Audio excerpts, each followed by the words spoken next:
করে হযরত সারা রাদিয়াল্লাহু তাআলা সন্তুষ্ট হয়ে রাখা তার নিজের কাজের বাতি ছিল, সেই বাতির নাম ছিল হাজেরা, তাকে ওয়াকফ করে দিলেন। এই কাজের অর্থাৎ এই দাসীকে উন্মুক্ত করে দিলেন হযরত সারার খেদমতের জন্য, সুবহানাল্লাহ, এবং তাদেরকে ছেড়ে দিলেন। তো আগেরকার জামানায় দাসী এবং বাতি তাদেরকে ব্যবহার করা যেত, স্ত্রী যেরকম ব্যবহার করতো সেভাবে ব্যবহার করা যেত। তো হযরত সারা রাদিয়াল্লাহু তাআলা এই হাদিয়া পাওয়ার পরে ইব্রাহিম আলাইহিস সালামকে ওয়াকফ করে দিলেন। তো এই হযরত হাজরা গর্ভে ইসমাঈল আলাইহিস সালাম আসলেন, সুবহানাল্লাহ। তার নাম হলো হাজরা, অর্থাৎ যিনি হযরত ইব্রাহিম আলাইহিস সালামের সাথে কি করেছিলেন, হিজরত করেছিলেন, যার কারণে তার নাম হলো হাজরা, অর্থাৎ হিজরতকারী। প্রিয় ভাইরা, ইসমাঈল আলাইহিস সালাম হাজরার গর্ভে আসার পরে দুনিয়াতে যখন জন্মগ্রহণ করলেন, ভূমিষ্ঠ হলেন। ভূমিষ্ঠ হওয়ার পরে আল্লাহর পক্ষ থেকে অল্প কিছুদিনের ভিতরে নির্দেশনা আসলো, হে ইব্রাহিম, তোমার প্রাণপ্রিয় দোস্ত ইসমাঈল আলাইহিস সালামকে এবং হাজরাকে তুমি বনবাসে রেখে আসো। হযরত ইব্রাহিম আলাইহিস সালামের এত আদরের ছিল হযরত ইসমাঈল, কারণ বৃদ্ধ বয়সে আল্লাহ রাব্বুল আলামিন একটা সন্তান দিয়েছেন। আল্লাহ নির্দেশ অমান্য করার কোনো সুযোগ নাই। সাথে সাথে আল্লাহর হুকুম পালন করার জন্য কি করলেন, স্ত্রীকে তৈরি করে দিলেন, সন্তানকে তৈরি করে মক্কার দিকে রওনা হয়ে গেলেন।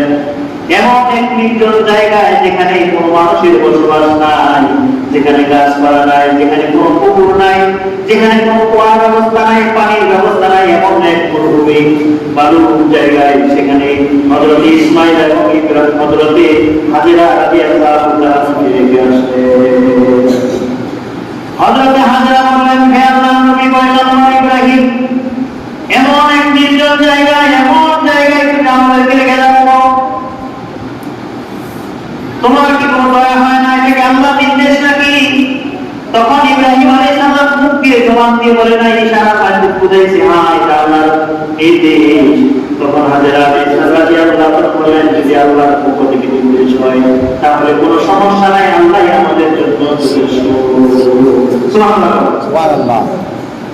অল্প কিছু সংখ্যক খাদ্য আর কিছু পানি রেখে গেলেন, যেখানে না আছে মানুষের চলাচল, যেখানে না আছে গাছপালা, যেখানে না আছে কোনো পানির ব্যবস্থা, এবং নির্জন জায়গায় রেখে গেলেন। তাওয়াক্কুল করা আল্লাহর উপর ভরসা করে। এরপরে কিছুদিনের মধ্যে খাবার শেষ হয়ে গেল, পানি শেষ হয়ে গেল। এরপরে ইসমাঈল আলাইহিস সালাম পানির জন্য ছটফট করতেছিলেন। হাজরা রাদিয়াল্লাহু তাআলা সেখানে পানির কোনো ব্যবস্থা নাই। সাফা এবং মারওয়া পাহাড়ের নিকটবর্তী হাদিসান থেকে আসেন, জমজম কূপের পাশে সাফা এবং মারওয়া পাহাড় দূর থেকে দেখা যাইতেছে ঝিকঝিক করতেছে, প্রচন্ড রোদের কারণে বালুগুলো অথবা পাহাড়ের ভিতরে ঝিকঝিক করা যাচ্ছে। এই দৃশ্য দেখার পরে তিনি পানি মনে করে দৌড়ালেন, সাফায় গেলেন, আবার মারওয়া গেলেন। সেখানে হাজী সাহেবরা হজ করতে গেলে সাফা এবং মারওয়া পাহাড়ে সাই করা লাগে।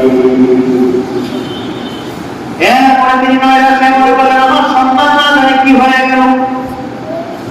আল্লাহ রাব্বুল আলামিন জিবরাইল আলাইহিস সালামকে গিয়ে বলে, ও জিবরাইল, তাড়াতাড়ি যাও, আমার বন্ধু ইব্রাহিম আলাইহিস সালামের ছেলে ইসমাঈল আলাইহিস সালামের পায়ের নিচ থেকে তুমি ঝর্ণা বের করে দাও। সুবহানাল্লাহ, সুবহানাল্লাহ।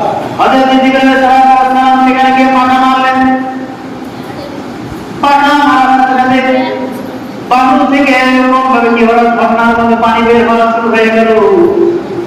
ইসমাঈল আলাইহিস সালাম পানি পেয়ে আনন্দিত হয়ে গেলেন, খুশি হয়ে গেলেন। সেখানে খেলাধুলায় মুক্ত হয়ে গেল। মা হাজরা পানির খুশি পাগল করা হয়ে আবার ফিরে আসলো। এসে দেখে ইসমাঈল আলাইহিস সালাম আনন্দে উল্লাসিত হয়ে পানির উপরে খেলাধুলা করতেছে। সুবহানাল্লাহ। কারণ মহান আল্লাহ রাব্বুল আলামিন কি না পারে, মরুভূমির ভিতরে আল্লাহ তাআলা কি বলেন, পানি বের করে দিলেন। হাজরা রাদিয়াল্লাহু তাআলা দৃশ্য দেখার পরে তিনি কি বললেন, যে আমাদের তো পানির প্রয়োজন আছে, তাহলে আমি কি করি, চতুর্দিক দিয়ে জাহাজ গায়ে দিই। কারণ এই পানি তো ছড়ায় যাবে, আমাদের প্রয়োজন আছে। তিনি কি করলেন? পানিটা আটকায় দিলেন। আটকায় দেওয়ার পরে ওই সীমাবদ্ধ হয়ে গেল ওই জায়গার ভিতরে জমজমের পানিটা। ঠিক এখান থেকে তিনি কি করলেন? পানি ব্যবহার করলেন, সংগ্রহ করে রাখলেন। আল্লাহ রাব্বুল আলামিন ওই জমজমের কূপ ওখান থেকে আবিষ্কার করে দিলেন। কিয়ামত পর্যন্ত ওই জমজমের কূপের পানি পৃথিবীর কোনো মানুষ শেষ করতে পারবে না। সুবহানাল্লাহ। এবং এই জমজম কূপের অদৃশ্য আল্লাহর পক্ষ থেকে, এটা একটা অদৃশ্য আর কিছুই না। কারণ প্রতিদিনে কমপক্ষে কয়েক লক্ষ লিটার এরকম পানি উত্তোলন হচ্ছে, কিন্তু তারপর পানি কমে না। সুবহানাল্লাহ। এটা কূপ থেকে, তাহলে এটা গভীরতা কোথায়? এটা সংযুক্ত সম্পর্ক কোথায়? এটা বলার কোনো অপেক্ষা রাখে না।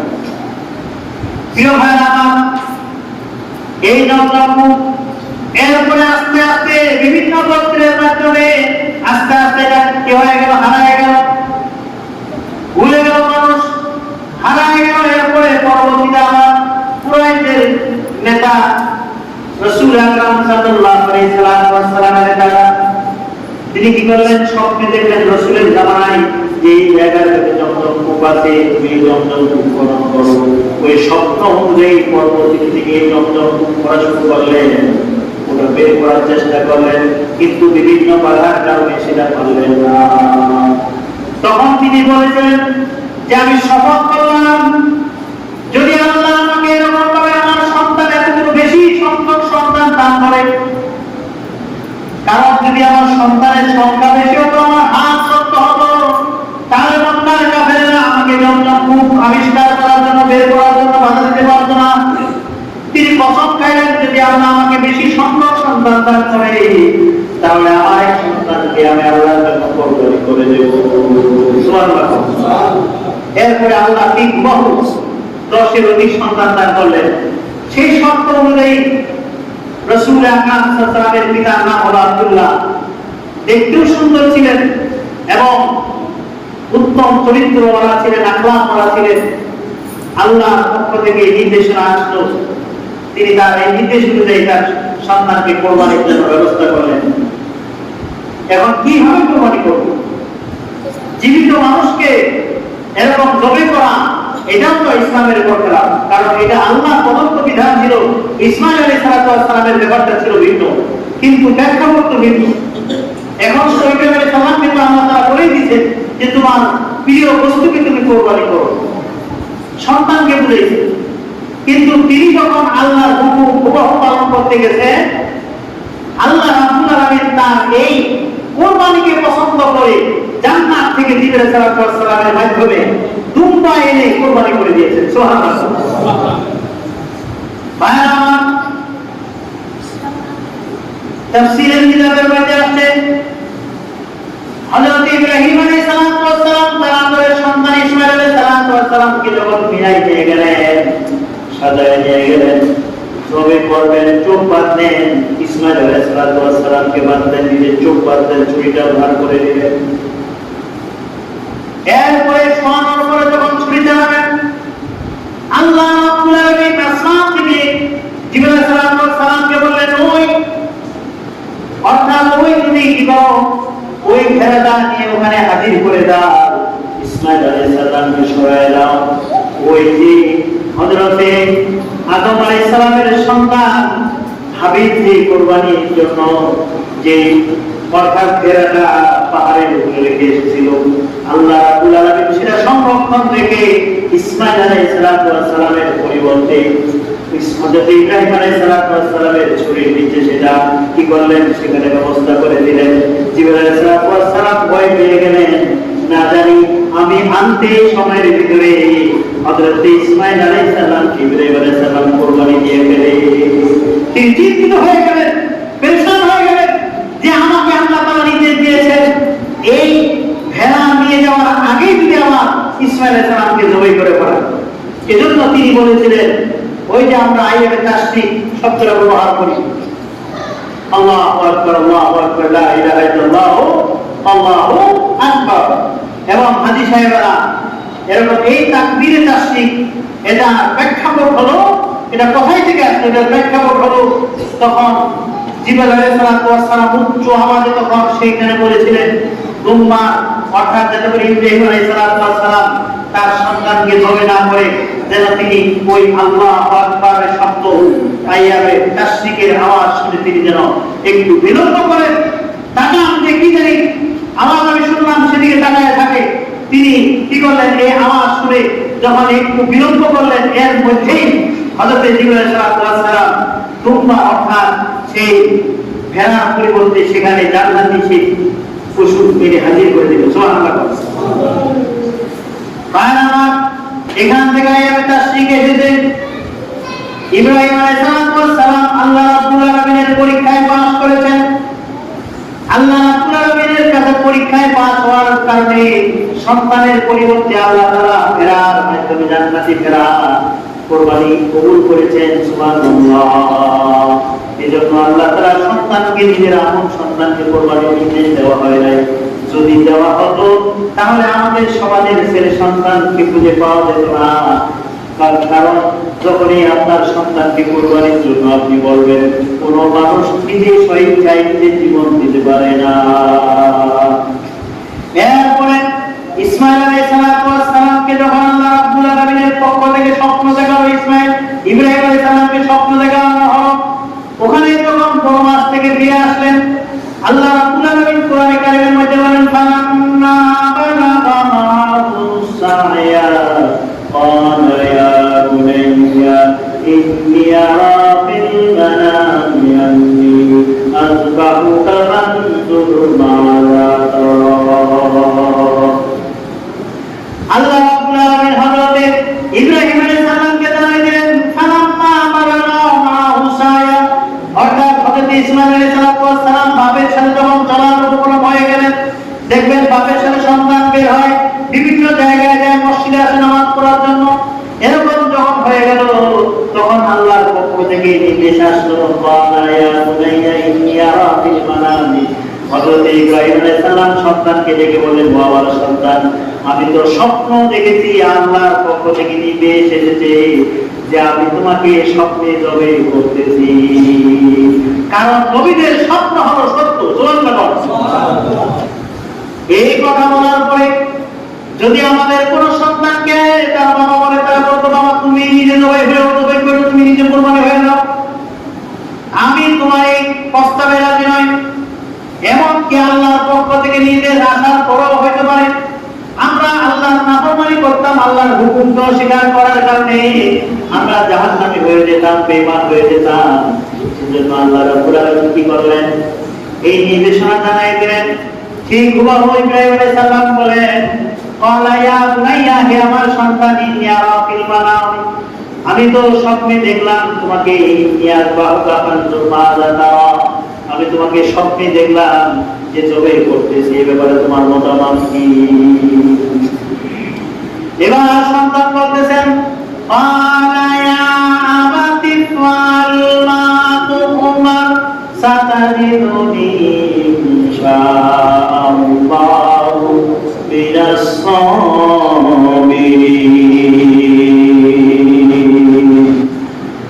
এরপরে সন্তান বলতেছে, আমার পিতা, আপনাকে যে নির্দেশ দেওয়া হয়েছে আল্লাহর পক্ষ থেকে আপনি তা পালন করুন। ইনশাআল্লাহ আপনি আমাকে সবরকারীদের মধ্যে পাবেন, আপনি আমাকে ধৈর্যশীলদের মধ্যে পাবেন। আল্লাহর পক্ষ থেকে যে নির্দেশ দেওয়া হয়েছে সেই নির্দেশ আপনি পালন করেন। সুবহানাল্লাহ। কেমন সন্তান, আমাকে আপনি ধৈর্যশীলদের মধ্যে পাবেন। যখন তাকে কোরবানির জন্য প্রস্তুত করা হলো, আনন্দ উল্লাসিত হয়ে বাবাকে পরামর্শ দিয়ে, বাবা ছুরিটা ভালোভাবে ধার করো, আমাকে শক্তভাবে বাঁধো, তোমার চোখ বাঁধো, কারণ তুমি আমার পিতা, আমার উপরে তোমার দয়া থাকা স্বাভাবিক। কথাটা কি বলেন? নিজের সন্তানকে কোরবানি করতে গিয়া আল্লাহর হুকুম অমান্য হতে পারে, অথবা নিজের সন্তানকে জবাই করতে গিয়ে এরকম আমিও তো কোনো ভুল করতে পারি, যে আমিও লড়াচড়া করতে পারি, অথবা আল্লাহর হুকুম এরকম অবাধ্য হতে পারে। এজন্য তুমি চোখ বাঁধো, ছুরি ধার করো, এরপরে আমাকে শক্তভাবে বাঁধো, তারপরে আমাকে কোরবানি করো। আমাকে তুমি এরকম অশৃঙ্খল পাবে না, আমাকে ধৈর্যশীলদের মধ্যে পাবে। সুবহানাল্লাহ। যেমন বাপ তেমন সন্তান, ঠিক কিনা বলেন? প্রিয় ভাইরা আমার, ঠিক এমনই ভাবে হযরত ইসমাঈল আলাইহিস সালাম ধৈর্যশীলের পরিচয় দিলেন। এখান থেকে আমাদের সন্তানদেরকে শিক্ষা গ্রহণ করতে হবে, আমাদের সন্তানদেরকে শিক্ষা গ্রহণ করতে হবে, বাবা নির্দেশ আমাকে মানতে হবে। লা তাআতা ফি মাখলুকিন ফি মাসিয়াতিল খালিক। আল্লাহ রাসূল বলেন আল্লাহর হুকুম অমান্য করে বান্দার হুকুম পালন করা যাবে না। কেউ যদি আপনাকে দাঁড়িয়ে রাখতে না করে, স্ত্রী আপনাকে দাঁড়িয়ে রাখতে না করলো, নামাজ পড়তে যদি কোনো সন্তানকে পিতামাতা বারণ করে, সেই ক্ষেত্রে পিতামাতার হুকুম মানা যাবে। আল্লাহর হুকুমের বিপক্ষে যায় এমন কোন ওয়াদা, কোন নেতা নেত্রী তার পিতামাতার পর্যন্ত গ্রহণ করা যাবে না। সে হোক দেশের প্রেসিডেন্ট, রাষ্ট্রপ্রধান হোক, নেতা হোক, নেত্রী হোক, কিন্তু আল্লাহর হুকুমের বিপক্ষে যায় এমন নেতার কথা মানা যাবে, হোক না সে রাষ্ট্রপ্রধান। ঠিক কিনা বলেন প্রিয় ভাইরা আমার? আজকে দেখা যায় নেতার কথা, নেত্রীর কথা মানতে গিয়ে কোরআন বিরোধী, ইসলাম বিরোধী এবং ন্যায্য অধিকার পর্যন্ত আমরা অন্যজনের বঞ্চিত করে থাকি। নেতার ওয়াদা আমাকে মানতে হবে, তাহলে আমার পথ থাকবে না, আমার ক্ষমতা থাকবে না। ঠিক কিনা বলেন? এলাকায় আমি থাকতে পারবো না। এই জন্য নেতা যা বলে, নেতা যদি রাত্রকে দিন বলে, দিনকে রাত্র বলে, সেটা মানতে রাজি, কিন্তু কোরআন বলছে যেটা, সেটা মানতে রাজি না। নাউজুবিল্লাহ বলেন। ইমান কোথায় আজকে আমাদের? মৃত্যুর পরে কোন নেতা নেত্রী আপনার কবরে যাবে না। বেশি থেকে বেশি জানাজার ব্যবস্থা, যখন কাপড়ের ব্যবস্থা করবে, হয়তো কবর যখন আপনাকে সেখানে দেওয়া হবে, দাফন করা হবে, একটু কবরটা কমপক্ষে একটু চতুর্দিকে মাঝে মুড়ি দিয়ে 4 গাছ লাগাই দিয়ে খেজুর গাছে, এরপরে কিন্তু দায়িত্ব নেতার শেষ হয়ে যাবে। ঠিক কিনা বলেন? কি আর কোন দায়িত্ব আছে? শেষ। হয়তো 3 দিনের বেলা একটা দোয়া করাবেন, আপনার টাকা পয়সা, উনি হয়তো একটু নেতৃত্ব দিয়ে একটু সুন্দর খানা দানার ব্যবস্থা, দোয়া দরুদের ব্যবস্থা করবে। এই সাইসর সম্পর্ক, এই দ্বারা কোনো লাভ হবে না। ঠিক কিনা বলেন? এজন্য আমার বিশ্বনবী বলেছেন লা তাআতা লি মাখলুকিন ফি মাসিয়াতিল খালিক। আল্লাহর হুকুম অমান্য হয় এমন কোন কাজ করা যাবে না, কোন নেতার ওয়ার্ডার মানা যাবে না, এমনকি মা বাবার ওয়ার্ডার মানা যাবে না যেটা আল্লাহর বিপক্ষে চলে যায়। যেরকম কঠোরপন্থী হিন্দু সন্ত্রাসী আমাদের বাংলাদেশের একেবারে নিকটবর্তী আমাদের প্রতিবেশী রাষ্ট্র, যাদেরকে আমরা বন্ধু মনে করি, কিভাবে মুসলমানদেরকে নির্যাতন করা হচ্ছে। যে দেশে একটা কুকুরকে মারার কারণে তার জেল হয়, যে দেশে ওই দেশে একজন সুপারস্টার একটা হরিণ শিকার করার কারণে থেকে জেলে যেতে হয়েছে, সেখানে নির্মম ভাবে কিভাবে মুসলিমদেরকে হত্যা করা হচ্ছে। ঠিক কিনা বলেন? মুসলমানদেরকে কিভাবে এরকম তাদের শরীরের ভিতরে এরকম ভাবে লোহা ঢোকায় রাস্তার মধ্যে জায়গায় দেওয়া হচ্ছে, মসজিদ মাদ্রাসাগুলো এরকম ভাবে উড়িয়ে দেওয়া হচ্ছে। মানবাধিকার কোথায়? আজকে শুধু কুকুর মারলে বিচার আসে, আইন আদালত আছে, একটা হরিণ শিকার করলে সেটার বিচার হয়, কিন্তু আশরাফুল মাখলুকাত আল্লাহর শ্রেষ্ঠ সৃষ্টিজীব সেই মানুষকে মারা হয়, কোনো প্রতিবাদ হয় না। বিশ্ব আন্তর্জাতিক ভাবে বিশ্ব মিডিয়া কোনো মুখ খোলে না, এগুলোর কোনো প্রতিবাদ নাই, ফেসবুকের কোনো প্রতিবাদ নাই। কিন্তু যদি এরকম ভাবে আমাদের অপবাদ মূলক ভাবে কোনো আলেম ওলামা অথবা কোনো হাজি, কোনো গাজী, কোনো দাড়ি টুপিওয়ালার বিপক্ষে আসে, আমরা মুসলমানরা এটাকে এমন ভাবে লুটাই, অথচ সে আসলে এই দূষিত সাব্যস্ত নয়। ঠিক কিনা বলেন? আজকে আমাদের ঈমান আকীদা কোথায়? ঠিক কিনা বলেন? আল্লাহ আমাদের সকলকে হিদায়াত দান করুন, বলেন আমিন। এবং এই কঠোরপন্থী হিন্দু সন্ত্রাসী গ্রুপ, তাদেরকেও আমরা আল্লাহ তাআলার কাছে দোয়া করি, আল্লাহ তাদেরকে হিদায়াত দান করুন। কথা ঠিক কিনা বলেন? প্রিয় ভাই আমার, কোরবানির বিস্তারিত ইতিহাস আর কোরবানির আগে আর একটা জমা আসবে, কিন্তু দীর্ঘ আলোচনা। কিন্তু আমাদেরকে আরেকটা বিষয় আলোচনা করতে হবে, সেটা হলো জিলহজ মাসে ইনশাআল্লাহ কোরবানির বাকি অংশ, আল্লাহ যদি তৌফিক দান করে, বাকি অংশ ইনশাআল্লাহ আগামী জুমায় আলোচনা করা হবে। জিলহজ মাস যে নিকট করতে, আজকে হলো 27, আজকে হলো জিলকদা মাসের 27 তারিখ, আর 2-3 দিন পরে নতুন চাঁদ দেখা দেবে জিলহজে। এরপরে জিলহজ মাসের কিছু আমলের ব্যাপারে আল্লাহ তাআলা ঘোষণা দিয়েছেন। আল্লাহ বলেছেন ইন্না ইদ্দাতাশ শুহুরি ইনদাল্লাহি 12 শাহরান ফি কিতাবিল্লাহি ইয়াওমুন খালাকাস সামাওয়াতি ওয়াল আরদ মিনহা আরবা'তুন হুরুম ইন্না ইদ্দাতাশ শুহুরি ইনদাল্লাহি 12 শাহরান। আল্লাহ রাব্বুল আলামিন পৃথিবীর অর্থাৎ ফি কিতাবিল্লাহি ইয়াওমুন খালাকাস সামাওয়াতি ওয়াল আরদ, আল্লাহ রাব্বুল আলামিন আসমান জমির সৃষ্টি সূচনা লগ্ন থেকে আল্লাহ রাব্বুল আলামিনের কিতাব কোরআনের মধ্যে আল্লাহ রাব্বুল ঘোষণা করে দিয়েছেন পৃথিবীর সূচনা লগ্ন থেকে আল্লাহ রাব্বুল আলামিন 12 মাসে বিভক্ত করেছেন, আরবি 12 মাসে বিভক্ত করেছেন। এই 12 মাসের মধ্যে 4টি মাস হলো সম্মানিত মাস, যে মাসগুলোতে যুদ্ধ বিগ্রহ করা সম্পূর্ণ নিষেধ। এই 4টা মাস হলো সম্মানিত মাস, তার মধ্যে একটা অন্যতম হলো জিলহজ মাস। এই জিলহজ মাসে আল্লাহ রাব্বুল আলামিন এমন একটি অর্থাৎ এই জিলহজ মাসের রাতগুলোর ব্যাপারে ফজিলত সম্পর্কে আল্লাহ কোরআনের মধ্যে ঘোষণা করেছেন, ওয়াল ফাজরি ওয়া লায়ালিন আশ। আল্লাহ রাব্বুল আলামিন ফজর অর্থাৎ ফজরের কসম করে বলেছেন ওয়া লায়ালিন আশ। আল্লাহ রাব্বুল আলামিন শপথ করেছেন অর্থাৎ 10 রজনী 10 রাতের আল্লাহ রাব্বুল আলামিন শপথ করেছেন ওই 10 রাত্র দ্বারা মুফাসসিরগণ বুঝিয়েছেন ওয়াল ফাজরি ওয়া লায়ালিন আশ। ফজর অর্থাৎ ফজরের কসম করে আল্লাহ বলছেন ওয়া লায়ালিন আশ, ওই 10 রাতের কসম অর্থাৎ ওই 10 রাত হলো জিলহজের 1 তারিখ থেকে 10 তারিখ পর্যন্ত। সুবহানাল্লাহ। ফজিলত সম্পর্কে বলা হয়েছে এই 10 দিনের ফজিলত এবং গুরুত্ব অনেক বেশি। এক নাম্বার যে কথা বলা হয়েছে এই রাতের ব্যাপারে, এই সমস্ত রজনীর কথা বলা হয়েছে যে এই জিলহজ মাসের 1 তারিখ থেকে 10 তারিখ পর্যন্ত 1 নাম্বার আমল যেটা সেটা হলো বেশি বেশি রোজা রাখা। কেউ যদি পারেন জিলহজ মাসের 4 দিন দেখা যাবে সন্ধ্যাবেলা উদিত সেই দিকে পরের দিন থেকে আমরা রোজা রাখবো, ওই দিন সেই দিকে রাতে রোজা রাখবো একেবারে জিলহজের 10 তারিখ পর্যন্ত। আল্লাহ নবী সাল্লাল্লাহু আলাইহি সাল্লাম রোজা রাখতেন। হাদিসের কিতাবের মধ্যে আছে আল্লাহ রাসূল সাল্লাল্লাহু আলাইহি সাল্লাম রোজা রাখতেন অর্থাৎ জিলহজের প্রথম তারিখ থেকে শুরু করে 10 তারিখ পর্যন্ত আল্লাহ রাসূল রোজা রাখতেন। এরপরে প্রতি মাসে 3 দিন আইয়ামে বীজের রোজা, প্রতি মাসে 13, 14, 15 আরবি মাসে রোজা রাখতেন, সোমবার এবং বৃহস্পতিবার রোজা রাখতেন। প্রতি বছর আশুরা রোজা রাখতেন। এই রোজাগুলো বিশ্ব নবী সাল্লাল্লাহু আলাইহি ওয়াসাল্লাম রাখতেন। সুবহানাল্লাহ। প্রতি মাসে 3 দিন আইয়ামে বীজের রোজা, মুহররমের রোজা আর জিলহজের এই 10টি রোজা রাখতেন বিশ্ব নবী সাল্লাল্লাহু আলাইহি ওয়াসাল্লাম। এই রোজাগুলো রাখতেন। তাহলে এই রোজাগুলো রাখার অনেক ফজিলত, আমরা রাখার চেষ্টা করব ইনশাআল্লাহ।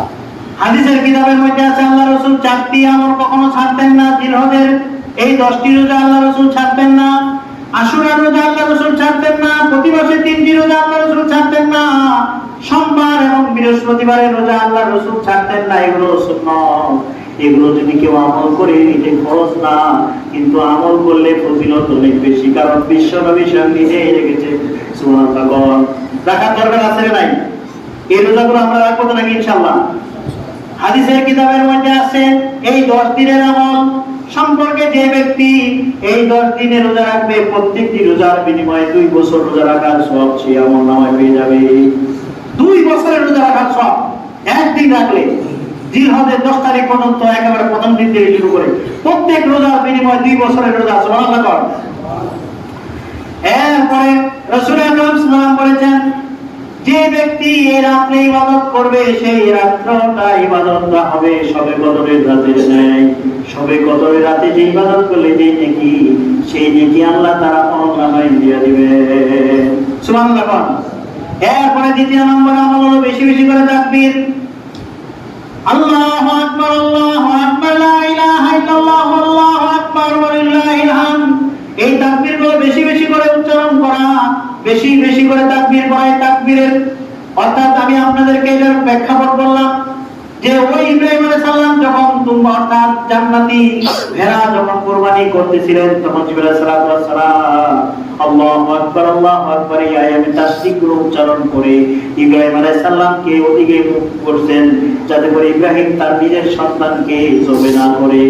এর মধ্যে হযরত জিবরাইল আলাইহিস সালাম জান্নাত থেকে কি করলেন, সেই ভেড়া এনে হাজির করে দিলেন। বলেন না সুবহানাল্লাহ। এরপরে দ্বিতীয় নম্বর আমল হলো জিলহজের চাঁদ দেখার পর থেকে শুরু করে কুরবানির আগ পর্যন্ত যাদের উপর কুরবানি ওয়াজিব তারা তো আমল করবেই, যাদের উপর কুরবানি ওয়াজিব না তারাও এই আমলটা করবে। তাদের চুল এবং নখ এবং নাভির নিচের পশমগুলো তারা কি করবে, কর্তন করবে না, এগুলো কাটবে না, রেখে দেবে, নিয়ম করে তারা রেখে দেবে। করে তারা এগুলো কর্তন করবে। বিশ্বনবী বলেন তারা নফল কোরবানির সব তাদের আমলনামায় যোগ হয়ে যাবে। একজন সাহাবী বলে, ইয়া রাসূলুল্লাহ, আমার তো কোরবানি দেওয়ার সেই সামর্থ্য নাই। কয় তাহলে তুমি কি করবা? তোমার বস যে আছে, তোমার চুল আছে, নখ আছে, নাভির নিচের অর্থাৎ যে পশমগুলো আছে এগুলো তুমি রেখে দেবে। তাহলে কাটা কুড়ার দরকার থাকলে আগে ভাগে কেটে নেন, কিন্তু ওই দিন চাঁদ দেখার পর থেকে আপনি নিয়ত করে রেখে দেবেন। বিশ্বনবী বললেন, যে ব্যক্তির সামর্থ্য নয় সেই ব্যক্তি যদি এগুলো রাখে আর কোরবানির দিন কি করে যার এগুলো কাটে, তাহলে সে কোরবানির সব পেয়ে গেল। সুবহানাল্লাহ। এরপর ৪র্থ নম্বর আমল, জিলহজের ৯ তারিখে আরাফার দিন রোজা রাখা। যদি আপনি ৯টি রোজা নাও রাখতে পারেন, 10টি রোজা না রাখতে পারেন, তাহলে কমপক্ষে আরাফার দিন ৯ জিলহজে একটি রোজা রাখবেন। আল্লাহ রাসূল বলেন, যে ব্যক্তি এই একটা রোজা রাখবে তার সামনে এবং পিছনে ১ বছর করে ২ বছরের গুনাহ আল্লাহ মাফ করে দিবেন। সুবহানাল্লাহ, আল্লাহ মাফ করে দিবেন। পঞ্চম নম্বর হলো ৯ তারিখে ফজর থেকে শুরু করে ১৩ তারিখ মোট ২২ ওয়াক্ত তারা কি করবে? তাকবীরে তাশরিক করবে। ৯ তারিখ আরাফার দিন, যেদিন ৯ তারিখ ফজর থেকে শুরু করে ১৩ তারিখ আসর পর্যন্ত মোট ২২ ওয়াক্ত তাকবীরে তাশরিক, এই বাক্যগুলো আল্লাহু আকবার, আল্লাহু আকবার, লা ইলাহা ইল্লাল্লাহ, আল্লাহু আকবার ওয়া লিল্লাহিল হামদ, প্রত্যেক ফরজ নামাজের পরে সালাম ফিরানোর সাথে সাথে মহিলা হোক পুরুষ হোক, মসজিদে হোক বাসায় হোক, একাকি হোক সবাই মিলে হোক, যেখানে নামাজ পড়েন ফরজ নামাজের পরে এই তাকবীরগুলো উচ্চারণ করতে হবে। কমপক্ষে একবার ওয়াজিব করতে হবে, ঠিক কিনা? না পড়লে গুনাহগার হবে। ইমাম সাহেব পড়ুক আর না পড়ুক, মুসল্লি পড়তে হবে। অনেক সময় ইমাম সাহেব ভুলে গেলে মুসল্লি পড়বে, মুসল্লি ভুলে গেলে ইমাম পড়বে, এরকম মিলঝিল করে পড়তে হবে, ঠিক কিনা বলেন? খালি ইমাম সাহেবের আশায় বসে থাকলে কাজ হবে না। তাহলে সেও তো মানুষ, ঠিক কিনা বলেন? সে তো আর ফেরেশতা না, সে কি নুনের তৈরি না, সেও আপনার মতো মাটি এবং পানি বাতাস দিয়ে তৈরি, তারও ভুল হতে পারে। কথা ঠিক কিনা বলেন? এরপরে প্রিয় ভাইরা আমার, ৫ম নম্বর আমল গেল। এরপরে ৬ষ্ঠ নম্বর আমল হলো জাহান্নাম থেকে আল্লাহ রাব্বুল আলামিন এমন পরিমাণ জাহান্নামীকে আরাফাত দিন মাফ করেন যা অন্য কোনো দিন এত মাফ করে না। এত পরিমাণ আল্লাহ রাব্বুল আলামিন জাহান্নামীকে আরাফাত দিন মাফ করে দেয়। সুবহানাল্লাহ। শয়তান সেদিন লাঞ্ছিত হয়, অপমানিত হয়, শয়তান লাঞ্ছিত হয়, সেদিন তার একেবারে পুরো আত্মনাদ শুরু করে দেয় আরাফার দিন। কারণ আরাফার ময়দানে হাজার হাজার লক্ষ লক্ষ হাজী সেখানে এমন কান্না শুরু করে দেয়, আল্লাহ রাব্বুল আলামিন প্রত্যেক হাজীর গুনাহ মাফ করে দেন। হাদিসের মধ্যে আছে, যারা আরাফার ময়দানে যে সমস্ত হাজীরা উপস্থিত হয়, ওখানে আরাফার ময়দানে দোয়া করলে তাদের দোয়া কবুল হয়ে যায়, কোনো সন্দেহ নাই। এজন্যই বলা হয়েছে একজন হাজী সাহেবের ৪০ দিন পর্যন্ত দোয়া কবুল হয়। হাজীরা যখন হজ করে আসে ৪০ দিন পর্যন্ত তার থেকে দোয়া করায় না, তাদের দোয়া কবুল হয়। সুবহানাল্লাহ। যদি আমরা হাজী, প্রকৃত হাজী, কথা ঠিক কিনা? হজ যদি করে, হজ হাজী বলার জন্য হুজুর আপনি আমার নামে শুরুতে হাজী কোন রাখে, চিঠি মধ্যে লেখছেন মাদ্রাসার এতিমখানার টাকা নিতে আইছেন, তো আপনি এই দরখাস্ত পেলে চিঠির মধ্যে লেখছেন অমুক ব্যাপারী, কিন্তু আপনি তো হাজী লেখেন নাই, তা আপনার মাদ্রাসাকে হাজী যাবেন না। নাউজুবিল্লাহ করেন। আল্লাহ কয়, বান্দা তুই কি হাজী হইছ? হ্যাঁ, আল্লাহরে খুশি করার লাগা নাকি হাজী নাম লাগানোর জন্য?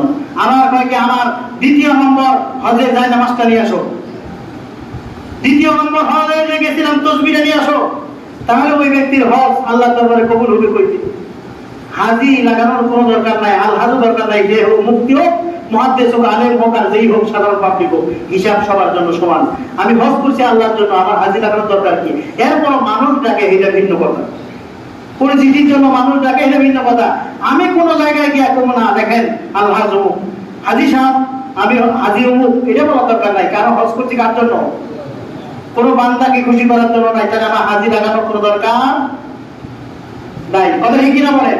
হ্যাঁ, অনেক মানুষে হাজী ডাকে, সেটা ভালো কথা, এটা আপনার কোনো দোষ নাই, কিন্তু নিজের পক্ষ থেকে হাজী বলার কোনো প্রয়োজন নাই। কারণ এই হজটা করছি একমাত্র কার জন্য? আল্লাহর জন্য। এই আরাফার ময়দানে আল্লাহ সবাইকে মাফ করে দেন। সুবহানাল্লাহ। এজন্য ভাই আমার, আরাফার ময়দানে আল্লাহ রাব্বুল আলামিন গুনাহগারদেরকে আল্লাহ রাব্বুল আলামিন কি করেন? ক্ষমা করে দেন, হাজীদেরকে ক্ষমা করে দেন। এজন্য তাদের থেকে দোয়া নিতে হবে। তাহলে এই জিলহজ মাস চাঁদ দেখার পর থেকে আমরা কি করব? কোরবানির প্রস্তুতি নেব। যাদেরকে আল্লাহ সামর্থ্য দিয়েছে, নেশাব পরিমাণ, নেশাব বলা হয় ৭.৫ তোলা স্বর্ণ, 52.5 তলা রূপার সমপরিমাণ টাকা যদি, অর্থাৎ কুরবানি যে সমস্ত, অর্থাৎ 10ই জিলহজ সকাল ফজর থেকে শুরু, সাদিকের পর থেকে শুরু করে 13ই জিলহজ আসর পর্যন্ত এই সময়ের ভিতরে যদি আপনার কাছে ওই পরিমাণ অর্থ থাকে, টাকা পয়সা থাকে, আপনার উপরে কোরবানি ওয়াজিব। তাহলে আপনি এখন থেকে ব্যাংকে হোক